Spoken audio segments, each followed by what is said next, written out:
Sasa tuingie kwa neno la Bwana. Kitabu cha Warumi mlango wa 8 na mstari wake ni wa 14 hadi 17. Reverend alisoma maneno kadhaa na it's like mahali alimalizia na mimi ninaanzia hapo. So ninaona huu ndio mpango wa Mungu. Neno Bwana ameliweka kwa moyo wangu. Nawaambia ya kwamba mimi ni mhubiri wa maneno mengi. Ni watu ninakosaga wa kuambia hiyo maneno yote. Siku ile nitawaambia kila kitu kila siku. Tusome. Kuna yule mpendwa wetu wa Kiswahili, kwa sababu hiyo ni mstari yetu ya kwanza, na tunaweza kuisoma. Mimi naisoma kwa King James Version ambayo inasema for as many as are led by the Spirit of God, they are the sons of God. For ye have not received the spirit of bondage again to fear, but you have received the spirit of adoption. Please, wasomi ningetaka uone tofauti ambayo iko hapo. For you have not received the spirit, small s. Mnisikilize, nimesema Romans 8:14-17. For as many as are led by the Spirit of God, they are the sons of God. For you have not received the spirit of bondage again to fear, but you have received the spirit of adoption, whereby we cry, Abba, Father. The Spirit itself beareth witness with our spirit that we are the children of God. And if children, then heirs of God, and joint heirs with Christ. If so, be that we suffer with him, that we may be also glorified together with him. Some tafadhali mpendwa. Warumi 8 mstari wa 14 inasema, kwa kuwa wote wanaoongozwa na Roho wa Mungu, hao ndio wana wa Mungu. Kwa kuwa hamkupokea tena roho wa utumwa ile iletayo hofu, bali mulipokea roho wa kufanywa wana, ambao kwa hiyo twalia, Abba, yani Baba. Roho mwenyewe hushuhudia pamoja na roho zetu ya kuwa sisi tu watoto wa Mungu, na kama tu watoto, basi tu warithi wa Mungu, waridhio pamoja na Kristo. Naam, tukiteswa pamoja naye, ili tupate na kutukuzwa pamoja naye. Asante sana dada wetu, Mungu akubariki. Maneno hayo ambayo tumeyasoma, ama kichwa cha ujumbe, maana wengi tumezoea kuweka kichwa ya ujumbe. Mimi nataka kuzungumzia sehemu ambayo ninaita joint heirs with Christ. Hiyo ndio kichwa cha ujumbe wa leo, joint heirs with Christ, ama mrithi pamoja na Kristo. Na mimi ningetaka kuanza kwa kusema ya kwamba muujiza mkubwa ambao tumeupokea kutoka kwa Bwana, bali na ondoleo la dhambi, bali na kuondolewa nini? Ama kusamehewa dhambi zetu, ni ule muujiza wa kufanyika wana wa Mungu, kuwa wa jamii ya Mungu, ama familia ya Mungu.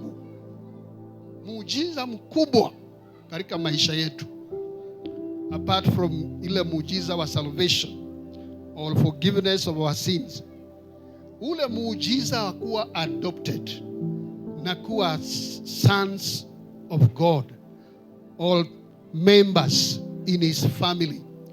Muujiza huo kwetu ni mkuu mno, ambao hauwezi linganishwa na muujiza wowote ule hapa duniani. Na niseme ya kwamba kuna neno limekuwa kwa moyo wangu kwa muda sasa, kwa sababu nimeangalia na kuona ya kwamba it's like sisi tuna focus sana na kitu ambacho kinaitwa baraka. Baraka za kukuja, ama baraka ambazo zinapatikana katika maombi. Si tunaomba na Mungu anajibu, and then tunatafsiri kuwa nini? Kuwa baraka. Na tuna focus sana kwa baraka hizo, na tunasahau ya kwamba kuna baraka zingine ambazo Mungu already ametupatia ndani yetu. Na niwatangazie siku hii ya leo, ile baraka kubwa ambayo tumeipata kutoka kwa Bwana ni kule kufanywa wana, kuwa wa jamii ya Mungu. Haleluya. Na injili hii tunapoihubiri, jana wale wa pande ile, sitaki kusema walinikosea, wasiwe wengine wao wako hapa, lakini niliona moyo wangu ulitamani niwahubirie injili alafu niwaambie wakuje kwa Yesu officially, wapatiwe na Mungu wetu wokovu, wasamehewe dhambi, kisha wafanyiwe sherehe ya kuingizwa katika familia ya Mungu. Kwa sababu hiyo ni baraka kubwa zaidi ya kufufuka mara ya kwanza na hata kufufuka mara ya tatu. Haleluya. Hiyo ni baraka ambayo imepita fedha, imepita kuoa wake wengi kama vile ilisema.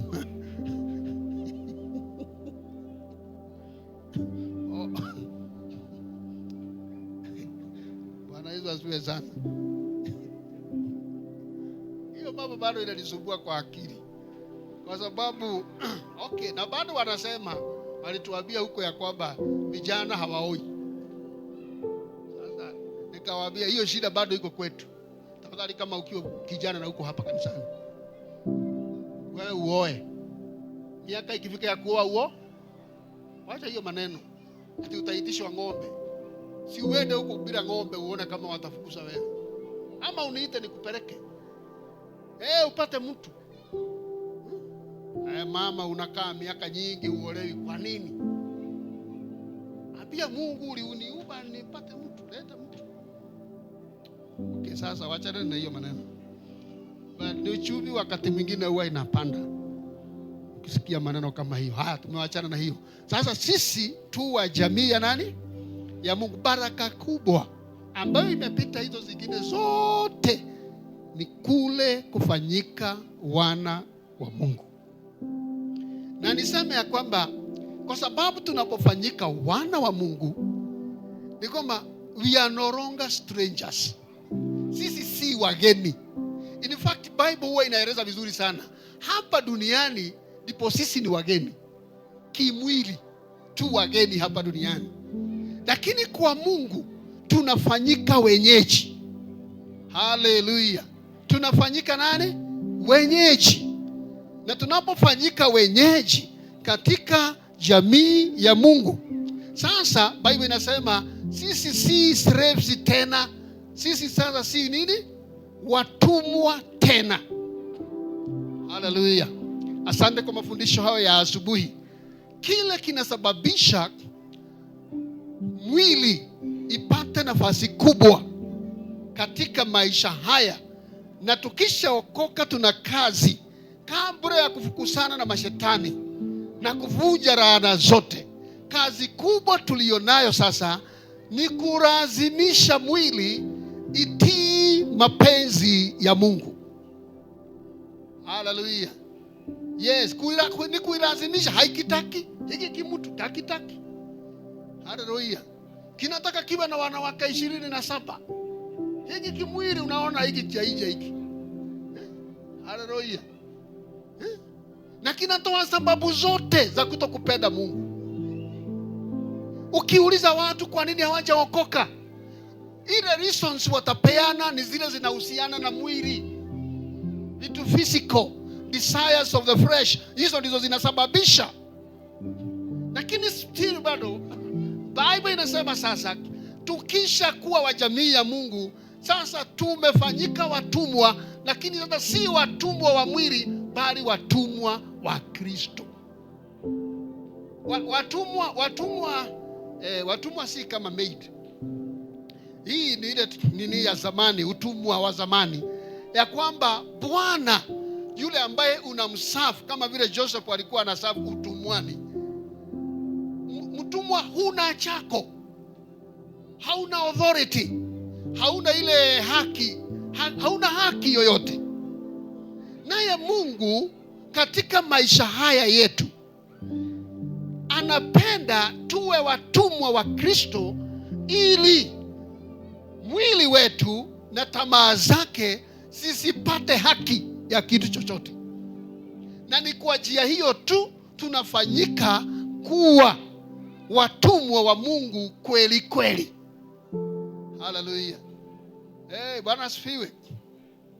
Na sasa Bible inasema ya kwamba sasa tuna baraka hii moja ambayo nimeileta leo kwetu wote, ya kwamba Mungu ametufanya kuwa sisi warithi. Hiyo iko kwa verses number what? Pale chini, the spirit itself beareth no.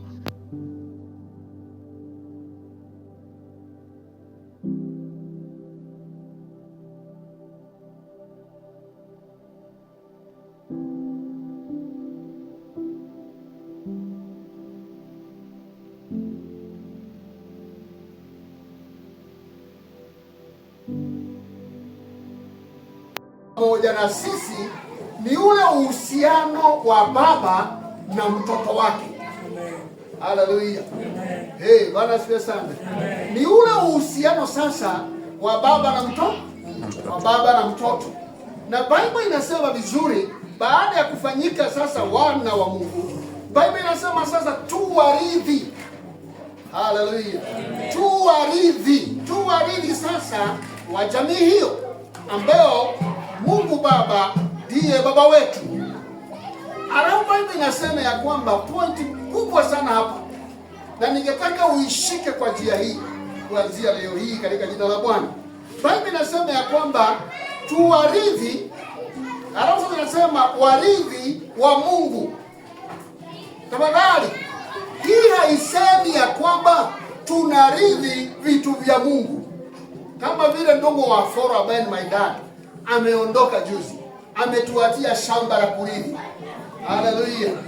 Ningetaka uelewe ya kwamba neno hili kurithi, warithi wa Mungu, haimaanishi tunarithi vitu zake. Hapana. Haleluya.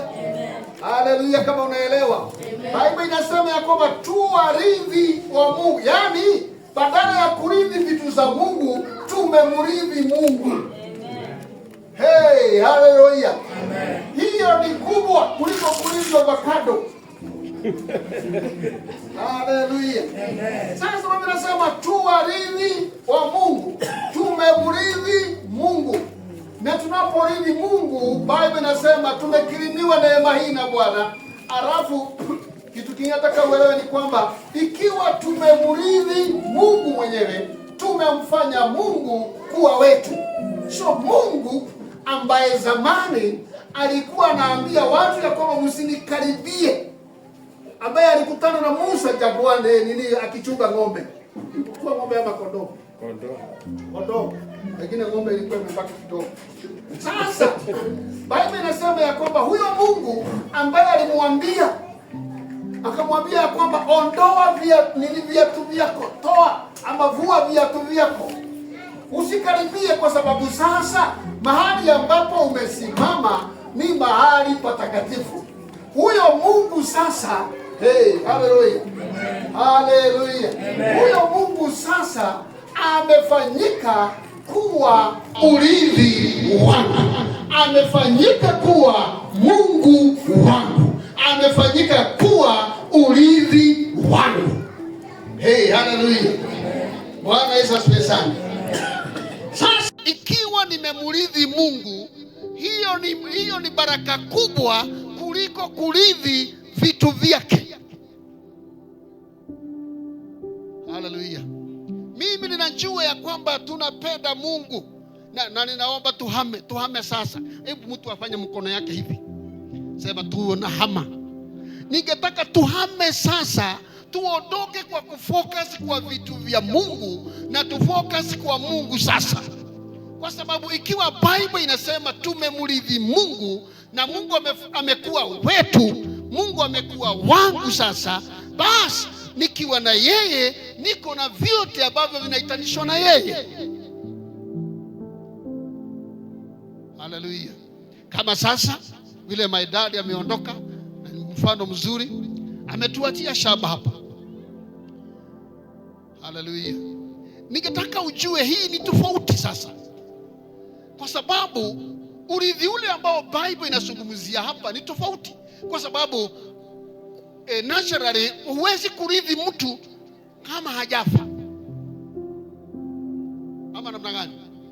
Sasa tuna nafasi ya kurithi mzee Ndungu wa Foro, baba yetu, tukiwa vijana wanne hapa, kwa sababu sasa ameondoka, hayuko. That's why tumerithi vitu zake. Vitu zake zimefanyika kuwa vitu vyetu. Lakini itakuwaje watu wa Mungu ikiwa tutamrithi huyu Mungu ambaye yu hai milele na milele? Haleluya. Hiyo ni zaidi. Sasa wakati ule Bible inasema ya kwamba tu warithi wa Mungu. Hata Bible inaongeza hapo mbele inasema ya kwamba and joined heirs with Christ. Please, elewa maneno haya. Na nitawauliza swali nione kama umeelewa.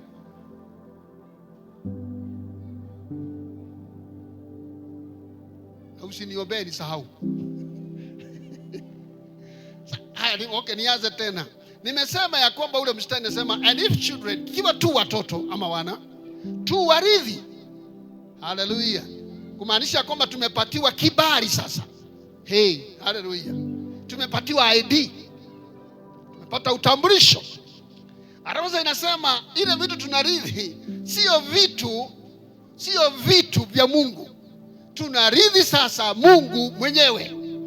Na mimi nikawaambia hivi, ikiwa tumerithi Mungu mwenyewe, na ukawaida wa urithi hata kwa Bible ni wakati mtu ameondoka duniani. Haleluya. Lakini sasa sisi wana wa Mungu tumemrithi Mungu ambaye hafi, haondoki, hakufi, yu milele hata milele, ataendelea kuweko. Kumbe hapa ndio tumepata nguvu, hapa ndipo tumepata power. Hey, haleluya, ya kuishi wakati Yesu anasema ya kwamba tunapomwamini hatufi. Haleluya. Kumbe hapa ndio tumepata power, tumerithi nguvu ya kuishi kama vile Mungu anavyoishi. Haleluya. Kumbe ndio sasa lazima tubadilishe lugha na tuelewe sasa, kwa sababu wakati Mungu Bwana Yesu anazungumza, anasema ya kwamba aniaminie yuna uzima wa milele, hafi, yani haondoki, ni kwa sababu amerithi Mungu ambaye Mungu ni wa milele na haondoki. That's a blessing. Hallelujah. Arabu inasema ya kwamba tuko na ile inaitwa joint heirs, yani warithi pamoja. Nafikiri Kiswahili imesema pamoja. Warithi pamoja. Sasa mimi na my brothers wale waine. Hiyo mmoja anaitwa Joseph. Arabu mwingine anaitwa James, na huyu mwingine anaitwa Edward. Arabu sasa mimi Peter. Hallelujah. Tunarithi hiyo shamba, tunaigawanya equally. Kila mtu anapata kipengele chake, kila mtu anapata kisehemu. Na nimewaambia maombi yangu ninaona inajibiwa, ya kwamba niliie upande ule wa avocado, kwa sababu siko tayari. Hallelujah. Nitarudia hiyo mara kama 10. I am excited. Mimi nafurahi kurithi vitu. Mimi najua mfurahi, lakini mimi ninafurahia kwa sababu huyo mzee ameondoka, ilikuwa vigumu sana kunipatia kitu. Lakini sasa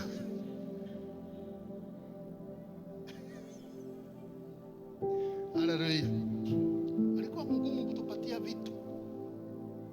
Siku moja alishawishiwa na maimamu anipatie 2000 niongeze gari mafuta. Niliona mahali imetoka, niliona ni Mungu ameingilia kati. Lakini sasa vile ameondoka, tunarithi haraka. Sisemi mtu aondoke, haleluya, lakini nataka kuonyeshe sasa huyu wetu wa mbinguni tunamrithi yeye, wacha hata vitu zake. Haya, okay, naona mtaingia, mtawaigisha tu box, mtaingia wote box namna hiyo. Bwana Yesu asifiwe sana.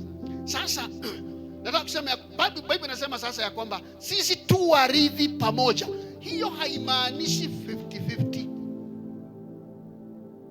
Haleluya. Ni mranyita.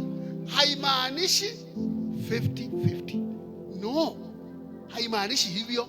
Kwa Mungu, kama umemrithi Mungu, sasa mumerithi Mungu pamoja na Kristo. Hamurithi Mungu 50-50. No. Tunamrithi Mungu 100%. Haleluya. Sasa Yesu, si Biblia inasema yeye ndiye mzaliwa wetu wa Mungu wa kwanza, Haleluya. Scripture ile John 3:16 inasema namna gani? Kwa maana jinsi hii Mungu aliupenda ulimwengu hata akamtoa mwanawe. Haya, sasa hiyo sasa ni utangulizi wake anapokuja duniani. Lakini kwa sasa, kwa wakati huu, kulingana na Ibrania, inatuonyesha vizuri ya kwamba sasa sisi tu watoto. Kwa hivyo hiyo scripture sasa haiwezi kuwa applied sasa. Ni nzuri tunapohubiria watu wakuja kwa Bwana, lakini tukisha kuja kwa Bwana, Biblia inasema ya kwamba yeye ndiye ndugu wetu mkubwa. He is our elder brother. Na sasa tu warithi pamoja na yeye. Na nimewaambia urithi wa Mungu sio 50-50. Urithi wa Mungu ni 100%. Yesu amerithi Mungu Baba 100%. Na sisi tulio hapa kanisani na wengine watakatifu wa Mungu mahali waliko, tumemrithi Mungu 100%. That's why wakati Yesu alipokufa na kufufuka na kupatana na Mariamu pale kaburini, alimwambia maneno haya: sijaenda kwa Mungu ambaye ni Mungu wenu na Baba yangu ambaye ni Baba yenu. Haleluya.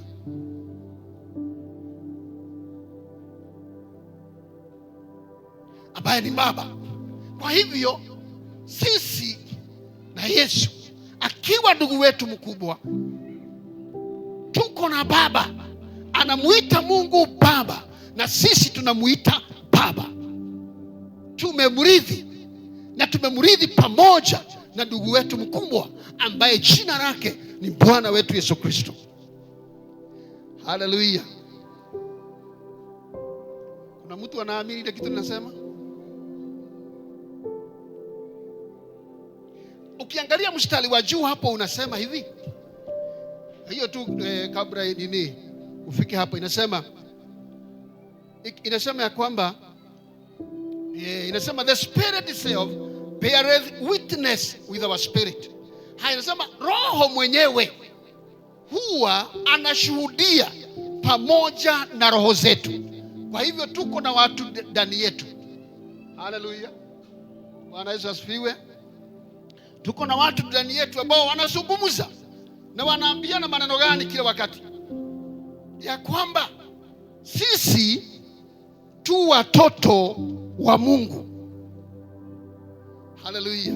Hiyo wasomi, hiyo ni singular ama ni plural? Roho anapoongea na roho zetu ndani yetu. Munaangalia hiyo maandiko ama muko wapi? Muko area? Haya, angalieni hapo. Maana mimi sisemi mambo mengi, ni hapo tu. kwa sababu kuna utajiri mkubwa sana hapo.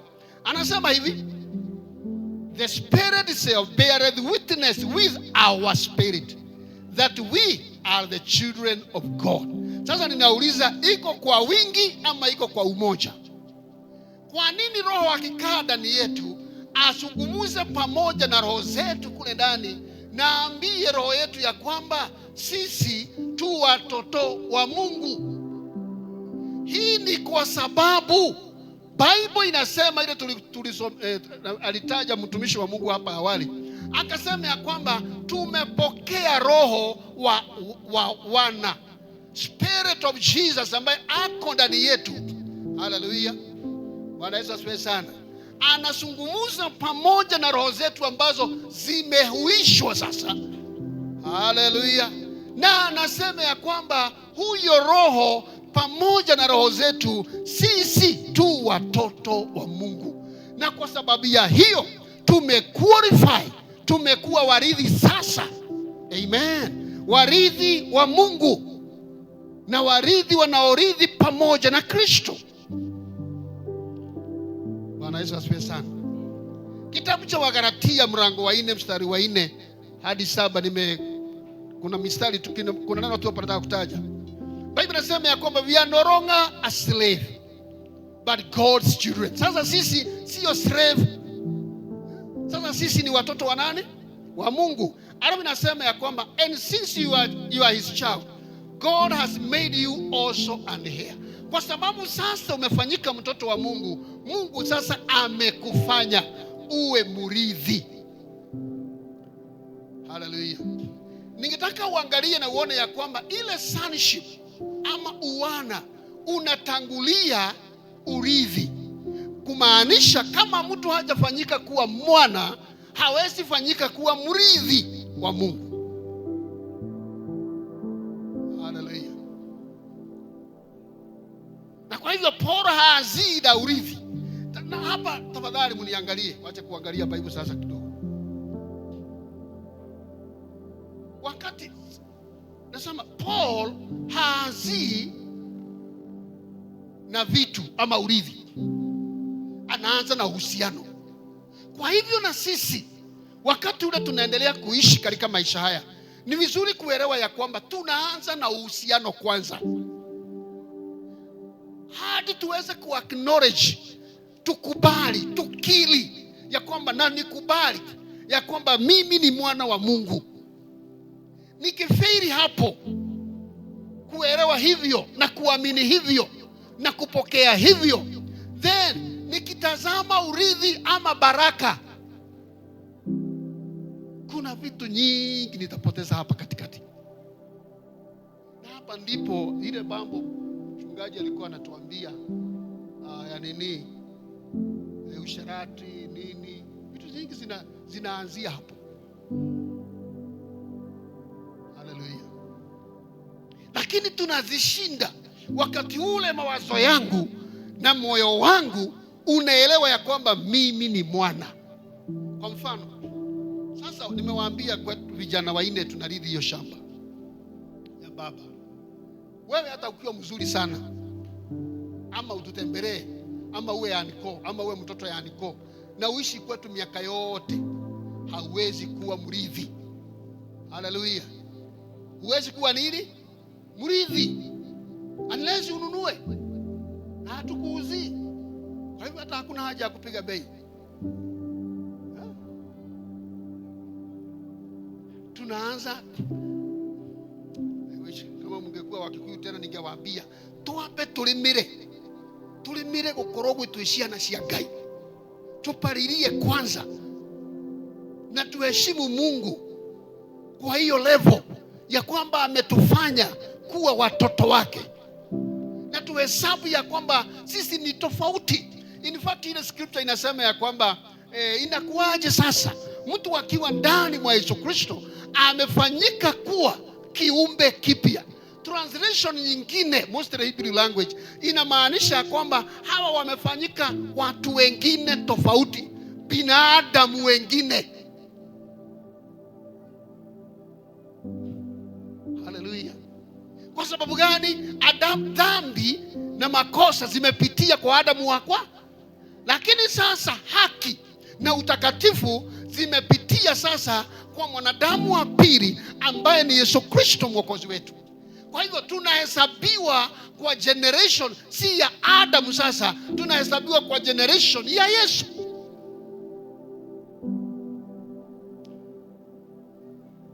Haleluya. Haya, wakati ule Biblia inasema ya kwamba na tumuendee Bwana kwa ujasiri. Scripture inasema, ni Waebrania inasema hivyo. Haleluya. Tumuendee Bwana kwa, tusongee kiti cha Bwana kwa ujasiri. Tunasongea tukiwa nani? Kwa sababu sisi tu watoto wake, tu wana wake wa Mungu. Amen. Tu wana wa Mungu, tu warithi, na hata hatujarithi vitu zake, tumemrithi yeye mwenyewe. Bwana Yesu asifiwe sana. Hata watu tukipiga kelele kwa sababu ya mambo ya serikali na nini na nini, kuna watu kadhaa ambao hata tuseme president si mzuri. Haleluya. Amen. Hata tuseme ya kwamba yeye anafanya, tuseme yeye anafanya, kuna watu ambao hata tukiruka juu turudi chini, wao wanajua dad ni mzuri. Sisi wengine tunapiga kelele kwa sababu hatutagawa shamba lake. Naona namna gani? Na hiyo ndio mambo inatusubua huko nje. Lakini kuna wale wanajua dad ndiye preso. Haleluya. Lakini tutapiga kelele huko nje, tamu yake ishe, akipewa second term aendelee, na hata akimaliza anarudi home na anakuta watoto wake wanamwambia dad karibu, na wafanye jokes zile ambazo wazazi wanafanyaga na watoto wao. Hivyo hivyo na sisi tujue ya kwamba tumemrithi Mungu, na kwa hivyo kupata vitu vyake si ngumu, kwa sababu sasa already tumempata yeye. Bwana Yesu asifiwe sana. Haleluya.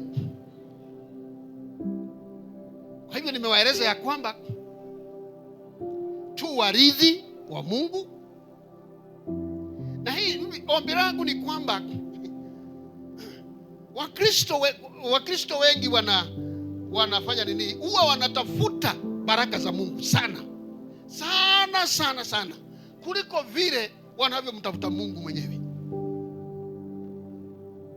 Hata ule ushuhuda unatolewa kwa kanisani sana, ni ushuhuda aina gani? Mzee yangu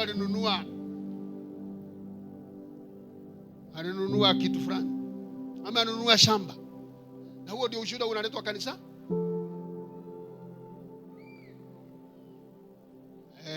Mnataka kuniambia hamfanyagi hivyo?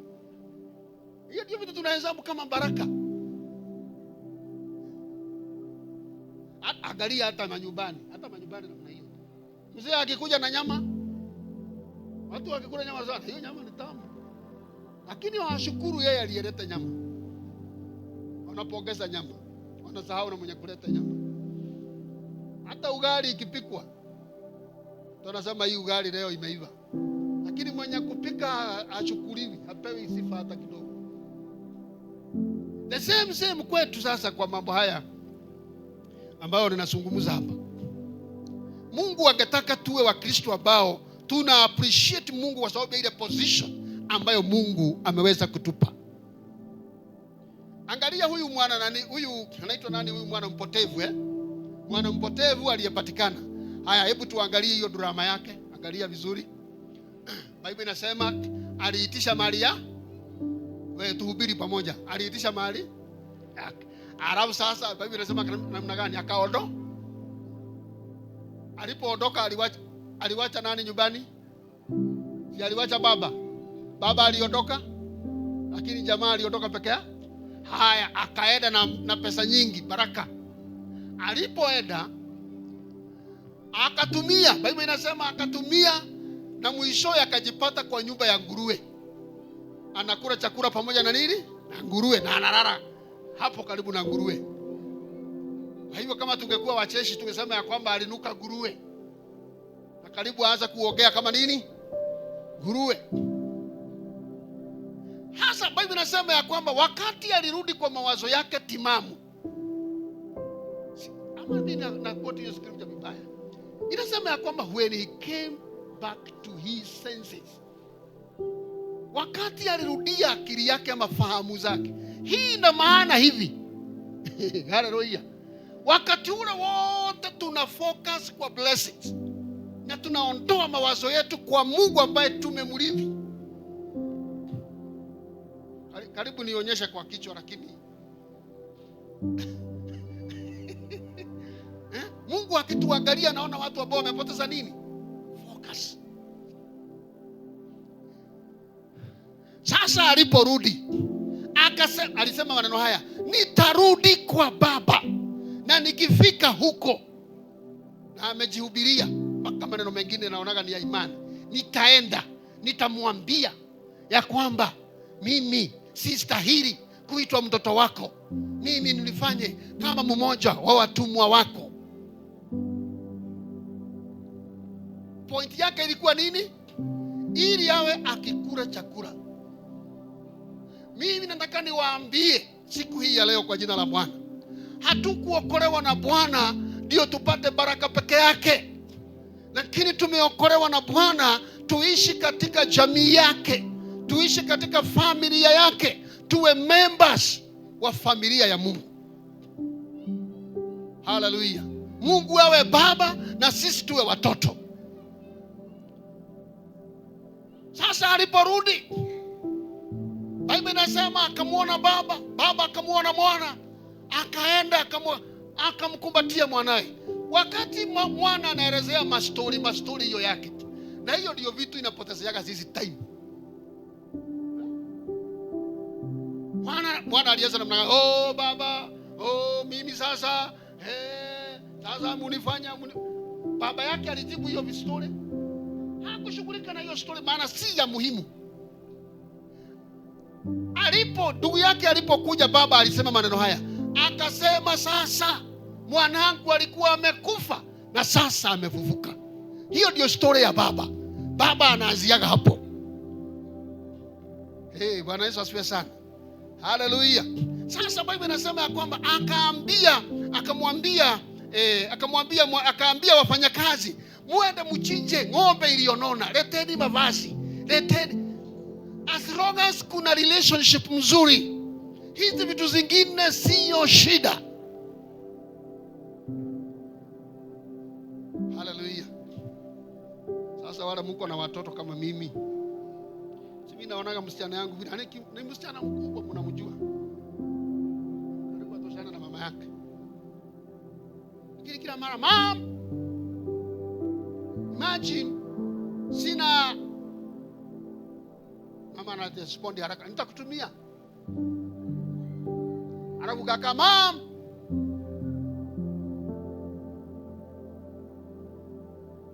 wakati mwingine dad, kini dad atoagi vizuri. Dad, hey dad, yani hata mkimpatia leo, kesho tena hiyo mambo ya jana ili. Relationship yetu na Mungu, watu wa Mungu, niwaambie ni ya muhimu na ni nzuri. Alafu nimemaliza mara ya kwanza, hata mara ya pili nimemaliza. Maana namalizaga mara 3. So ndio ibaki mara moja. Haleluya. Sasa ukirithi kitu sinakuwa yako. Bwana Yesu asifiwe sana. Sasa Biblia imesema tuarithi pamoja na nani? Na Yesu. Sasa tuangalie maneno haya kwa haraka. Point kama ni kama 7 hivi. Hizi nitasema tu kwa haraka. Maana point yangu mimi nitaka ushike hivi, ya kwamba baraka ni nzuri, material blessings ni nzuri, even spiritual blessings are good. Kama vile mtumishi alikuwa anasema hapa, vipawa ama vipaji, karama za rohoni. Ni vizuri kuombea watu wapone, ni vizuri kufanya mambo hayo, lakini kurithi Mungu na uhusiano wetu na Mungu ni wa muhimu zaidi. Nasema hivi, Biblia imesema we are co-heirs with Christ. Je, ni nini hii ambayo tumerithi pamoja na Bwana Yesu? Number 1, tumemrithi baba pamoja na yeye. John chapter 20 and verse 17. Maneno machache hapo nimeandika tu hapa. Nasema ya kwamba Yesu akasema baba yangu ambaye pia ni baba yenu. Kumaanisha baba wa Yesu, haleluya, amefanyika kuwa baba wetu. Kwa mfano, I don't know kama wangapi mlilelewa na watu wengine, pengine ma cousins ama watu wengine mlilelewa pamoja na wao lakini hawakuwa wenu. Yaani hamkuwa mmezaliwa pamoja na wao, lakini kwa bahati nzuri alilelewa kwenu. Kuna mtu aina hiyo hapa? Ama wewe ulilelewa kwa wenyewe? Nani alilelewa kwa wenyewe hapa? Ukiwa mdogo na ukasomeshwa na anko? Haya, Reverend anasema kuna mtu alilelewa alisomeshwa na baba. Haya, sasa wakati sasa Reverend alitaka karamu, ulimwendea dad na kumwambia dad, nataka karamu. Na huyu naye alipomwendea alifanya namna gani? Si alisema ya kwamba dad, nipatie karamu? Munasikiliza hii maneno? Haleluya. Ya kwamba dad, nipatie karamu, na yeye hey dad, nataka karamu, nataka kitabu. Anapewa kitabu. Kwa sababu gani? Kwa ule muda mlikaa na yeye, mlimpatia baba yenu awe baba yake. Hii ni kusema Mungu saidia washike hii maneno hapa, ya kwamba wakati Yesu ametupatia baba yake na baba yake amefanyika kuwa baba yetu, sasa tunaweza kutumia baba yake vile Yesu alivyotumia baba yake akiwa hapa duniani. Kuna mtu ameelewa hiyo maneno? Ametupatia baba yake. Yeye Yesu akiwa hapa duniani alipokosa kitu alifanya namna gani? Wakati chakula kilipunguka alisema namna gani? Aliomba vipi?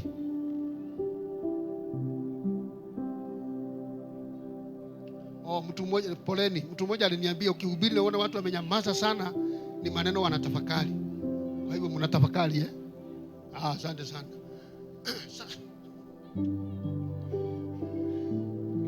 Tumtumie baba vile yeye alitumia baba. Wakati chakula kilipunguka, mikate ilikuwa michache, alifanya namna gani? Alifanya namna gani? Yeye aliona baba sasa wewe hauoni baba kama vitoto vya siku hizi hazina adabu. Chakula haija mama. Sasa ulikuwa unakaa namna hiyo, haupiki chakula kwa nini? Yeye hakufanya namna hiyo. I wish wale watulilelewa zamani. Wakati wa mama zetu walikuwa ni wanajeshi kamili. Baba sijashiba, unawekwa kofi, unashiba. Na ile ulikuwa umebakisha kidogo inachukuliwa unapewa ndugu yako. Unaenda nje. Mimi siendi kuchota maji, niko na njaa. Enda uchote ndio ukuja ukule. Lakini watoto wa siku hizi kula kwanza ndio uende kazi. Lakini zamani fanya kazi. Sasa angalia vitoto ambazo mmeproduce sasa. Kitoto kikiolewa kinaenda kifanywe kila kitu. Hakitaki kwenda kazi. Sasa angalia divorce na nini zina. Lakini sasa Yesu ametupatia nafasi ya kutumia baba yake vile yeye alivyomtumia. Hey, haleluya. Yesu hakung'ang'ana na maombi. Amen. Wakati chakula ilipunguka, alichukua mikate ile iko akasema, Baba, na kushukuru wewe utupeae chakula. Hiyo maombi ni ngumu. Wakati sasa kumetokea mambo katika maisha yake, hata kodi hajalipa. Maana Yesu alikuwa na mwili kama wewe, hajalipa kodi. Yeye anakaa namna hii, anasema ya kwamba wewe Petro, chukua duano yako, kimbia baharini, vua samaki wa kwanza, toa pesa kujalipa kodi. Unaona hiyo ni maisha tofauti. Sasa linganisha na ile wewe unaishi. Vile unang'ang'ana. Nani chumvi unaenda mbele za Mungu kuomba chumvi. Wewe Mungu unafikiria hii sasa chakula haina chumvi, guza mtu, unaambia Mungu aguze watu. Walete chumvi. Hey, mimi kuna kitu ninatamani wakati huu kabla sijazeeka kabisa. Haleluya. Nitumie Mungu wa mbinguni baba yangu vile Yesu ndugu yangu mkubwa alivyomtumia akiwa hapa duniani. Alipopata watu wanalia, badala ya kule kuongeza matatizo, yeye akawa suluhu, akawa suluhisho katika matatizo ya watu. Na sisi tumepokea baba wa Bwana wetu Yesu Kristo, amekuwa ni baba wetu, tumemurithi sasa, amekuwa ni baba yetu. Tunaweza mtumia katika maisha haya vile ndugu yetu mkubwa alivyomtumia. Kumbe ndio Yesu alikaa bila magonjwa na maradhi. Amen. Jambo lingine ambalo limefanyika ya kwamba tumemurithi, kile tumerithi pamoja na Kristo ni uzima, uhai wa Mungu ndani yetu. Uhai tulionao, Biblia inasema kwa kitabu cha Waefeso ya kwamba zile nguvu ambazo zilimfufua Yesu kutoka kwa wafu, nguvu hizo ndizo Bwana ametupatia ndani yetu. Kwa hivyo, haleluya. Sasa uhai huo na nguvu hizo na uzima huo unastahili ufufue mambo katika maisha ya mtu. Hata wakati inasemekana hakuna hii, watoto hawezi soma, sijui kwa mambo haya, wewe unasimama unasema pengine wengine hawatasomesha, lakini wangu watasoma, watafaulu, watafanikiwa katika jina la Bwana Yesu.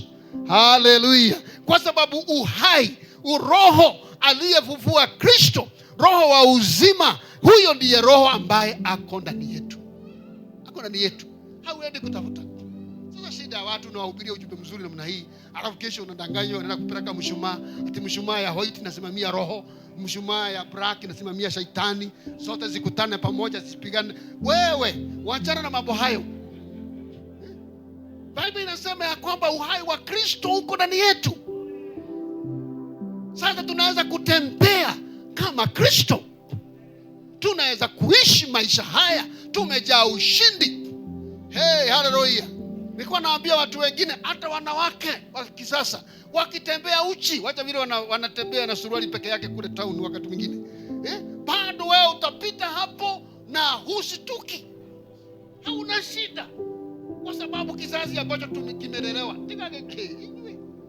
Wewe msakuru hujaona maneno. Utaona bado. Kitabu tufikishe 90. Na ukubali twende na wewe mpaka ile hiyo. Tuzeeke pamoja. Haleluya. Bwana Yesu asifiwe sana. Utaona maneno hujawaiona.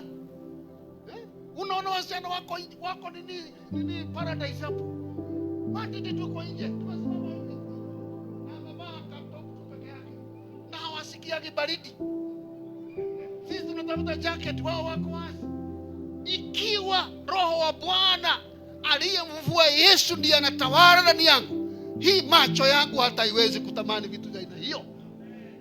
Lakini kile kinasababisha wadugu na wadada waanguke kwenye mitego. Siku hizi waonyesha wamama kanisani, hata waonyesha wallet. Watu namna hii tu. Waonyesha ukitoa sadaka. Unaona? Na mtu anataka ile inabatizwa siku hizi wanaita slipova ama sijui what. Anataka hiyo ndio kwa sababu ya pesa.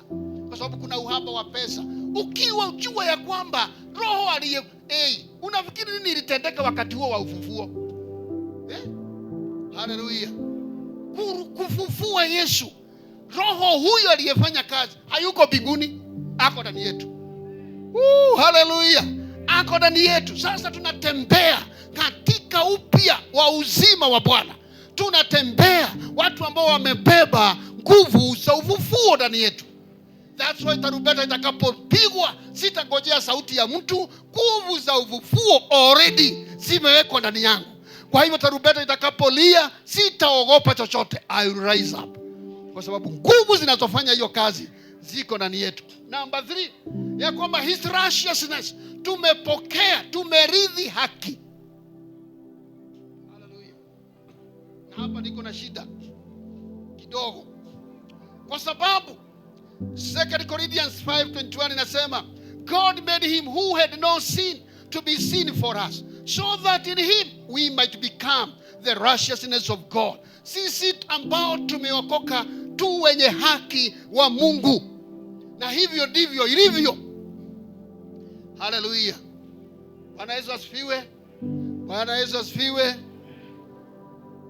Na that's why nimesema hapa mara si moja, kasema ya kwamba hata ikifika ni giving, hatupeani, hatutoi, ndio Mungu atubariki.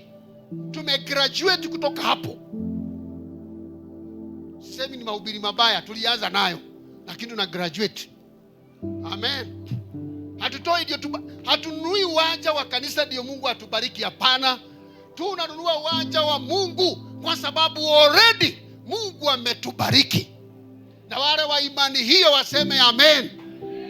Ya kwamba already Mungu ametubariki, kwa sababu baraka ya kwanza ambayo tunaona ni kuwa na Mungu. Amen.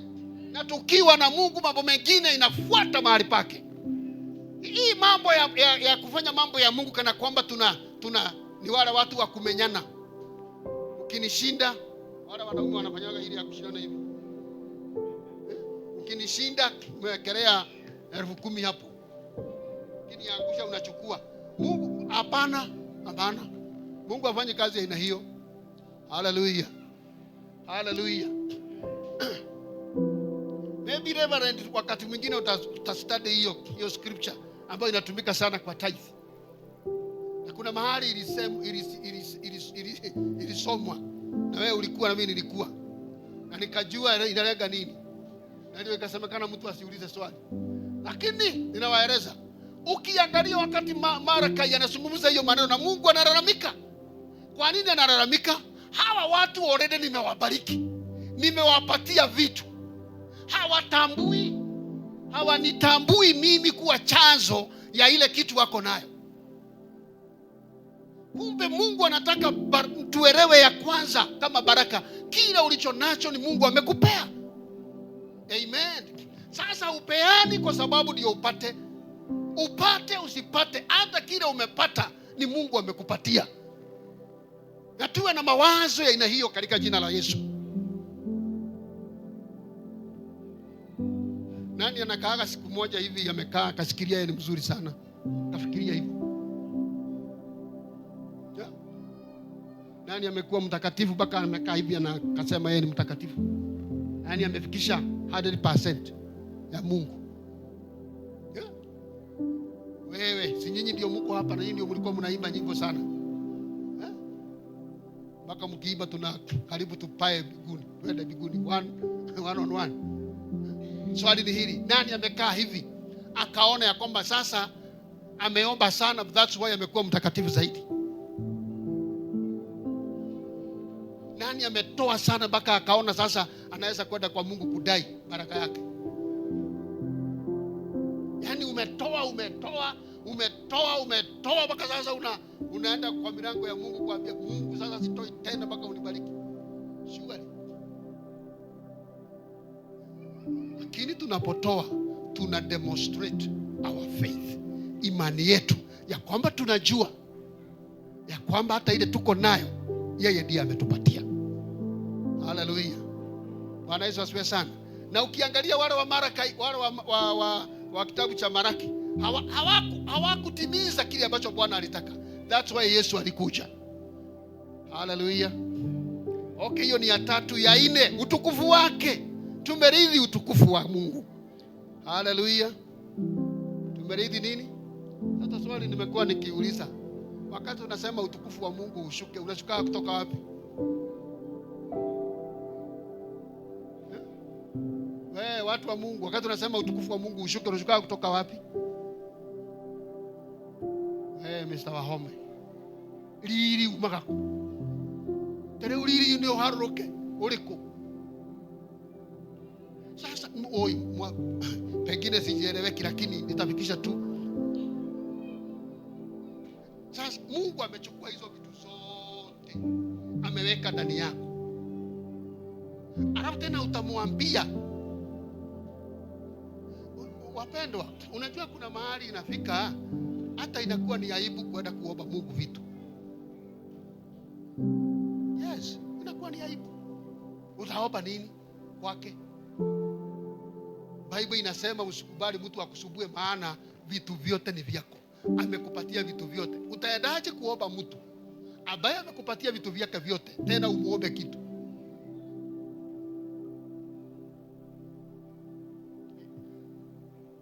Kuna mtu anaelewa kitu ambacho ninasema?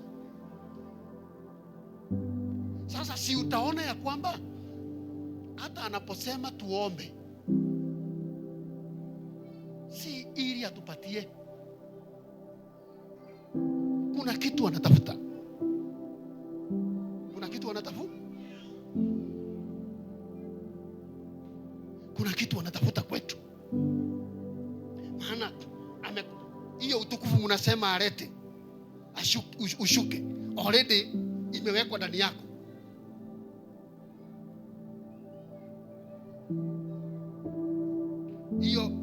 Hiyo vitu mnaita baraka, hiyo already iko ndani yetu. Alafu wewe unang'ang'ana kumwambia nipatie. I don't know kama ulipigwa na shosho yenu. I don't know. Sijui kama mimi nilipigwa vita moja na shosho.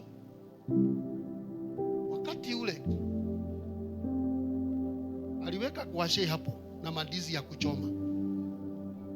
Choma ngwashe, amechoma mandizi. Watu walifanyaga hivi. Alafu inaokwa kwa makaa. Alafu mimi ninakula. Katika kukula kwangu nikaona hii kitu, hizi vitu siwezi kushiba. Kaambia shosho, unajua vijana vile wanafanya? Umepewa 3, umekula moja na already akili imekurudi, huwezi fanya nini? Unachukua moja unafi. Alafu nikaambia shosho, kumbe shosho alikuwa amehesabu. Na kumbe ananiangalia vile ninakula. Nikaambia shosho, tafadhali shosho niongeza. Ongea idano shosho, ukinipatia 5.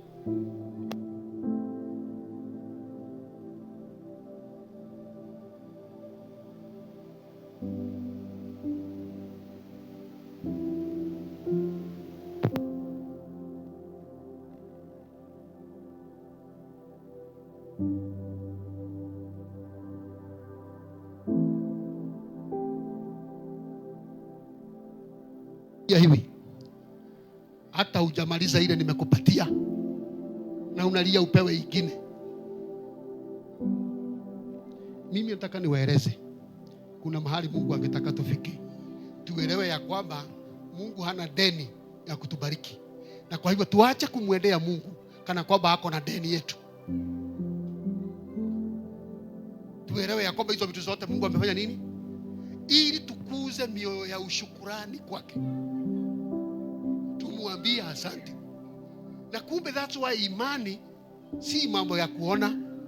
Hallelujah. Na Biblia inasema tunatembea kwa imani wala si kwa kuona.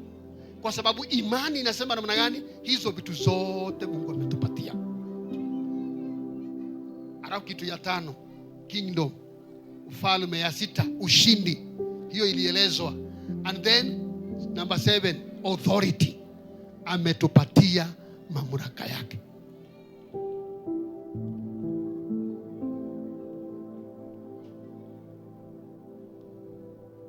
Na kwa sababu ametupatia mamlaka yake, sasa ukishindwa kwa maisha,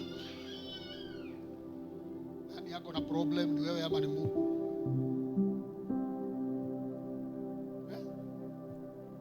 Ukianguka kwa dhambi yoyote, ni shetani ama ni wewe? Okay. Mtu akianguka kwa dhambi yoyote, kuna mahali shetani anaingilia? Najua mpendi maneno aina hii, lakini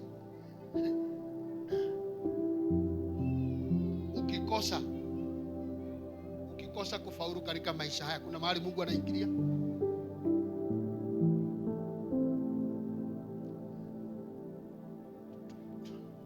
Wakati Mungu anasema, wakati unaambiwa ya kwamba mtu anaambiwa asikunywe pombe, ni kwa faida ya Mungu. Na akiendelea kukunywa, nini nafanyika? Si Mungu anajua huyo mtu siku zake zimekuwa cha. Kama uko na shida ya tumbo na nini na nini na nini, Alafu daktari akwambie usitumiage hii kitu. Alafu uendelee kutumia. Si hiyo maini na nini inaendelea kuharibika. Sasa ni Mungu. Ukienda kuomba Mungu ya kwamba Mungu uniponye, na umeambiwa hiyo kitu na inakuaffect, ukikufa ni Mungu ama ni wewe? Mimi ni baba yangu wa mbinguni, lazima nimuondolee mambo yote ambayo mnamwekeleaga. Unaambiwa pata nafasi ya kustudy Bible, uone ya kwamba umepata uzima wa milele tayari. Ukienda kwa Mungu uombe vibaya, ukose, na mwingine ameomba amepata, shida ni wewe ama ni Mungu? Ni sisi. Lakini hizo vitu zote tutagundua ile Mungu ametupa, ameweka ndani yetu. That's why ninasema hivi, rudi kwa Bible study. Wacheni tuangalie scripture. Amen. Hata kama ni maombi, tunaomba tuelewe kwamba kuna kitu Mungu anatafuta. Pesa inatengenezwa wapi? Inatengenezwa kwa mbinguni ama hapa Kenya? Sasa nikiomba Mungu anipatie pesa, ataleta kutoka huko. Na nikienda kwa neno lake nifanye vile yeye anasema, ninapata nguvu ya kumanifest hiyo kitu. Haleluya. Yule mama aliyepona ugonjwa wa kutoka damu, alipona akiwa nyumbani. Wakati tu ule alisema nitaenda, tashika pinde la vazi lake, arau damu yangu kuisha maneno. Kwa hivyo nasema alipoenda akafanya hivi, hata hakuuliza Yesu. Hakumuuliza, alienda yeye mwenyewe. That's why nani mhubiri, Bible huwa inasema ya kwamba utasema neno na neno litatimia. Haleluya. Mimi nawaleta hivyo ndio uone ya kwamba uache kung'ang'ana na wokovu kana kwamba ni mzigo umebeba. Tunapoingia kwa mambo ya familia na uelewe hivyo, mambo inakuwa rahisi, kwa sababu it's all about relationship. Ile iko amekupatia kila kitu, amenipatia kila kitu. Please, mimi nimemaliza mara ya 3. Hebu na tuelewe ya kwamba tumekuwa warithi pamoja 100% na Bwana wetu Yesu Kristo. Tumemrithi Baba, tumerithi uzima wa milele, tumerithi authority ya Mungu. Kwa hivyo kuna vitu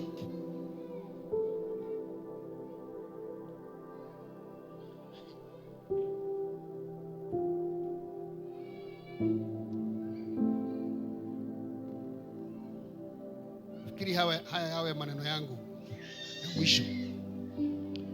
Mambo ya wokovu huu ambao tumeokoka kama kuolewa. Wamama ambao mko hapa na mumeolewa, ni vizuri kuelewa ya kwamba your husband ako na ofisi kadhaa ambazo Bible imempatia. Ofisi number 1, Bible inasema namna gani? Kwamba yeye ni bwana wako. Bible inasema ya kwamba yeye ndiye king, mfalme. Bible inasema yeye amepatiwa jukumu gani lingine, ofisi gani nyingine? Kuwa baba. Na ofisi nyingine Mungu amempatia kuwa priest. Sasa wamama, wakati mlisoma ile scripture kwa Proverbs inasema mwanamke mwenye hekima ndiye hujenga nyumba kwa mikono yake, au anaharibu. Sasa unaona wisdom ile Mungu anataka utafute. Wakati mzee anaongea, ameongea kwa ofisi gani? Ana ofisi nyingi, ameongea akiwa kwa ofisi gani? I know hata wazee hawa wajuangi sasa ile wanaongea, maana already imewekwa ndani yetu. Lakini mwanamke mwenye hekima huelewa, mzee wangu ameongea as a priest, na hiyo maneno ukijua kuitafsiri na kuitumia inajenga nyumba. The same na Kristo. Wakati Baba anasema ametupatia vitu vyote, tukijua kumapproach kwa njia hiyo hatutamisi chochote.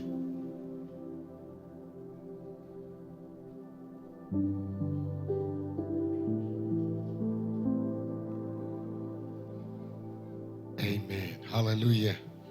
Situpige makofi mazuri. Amen.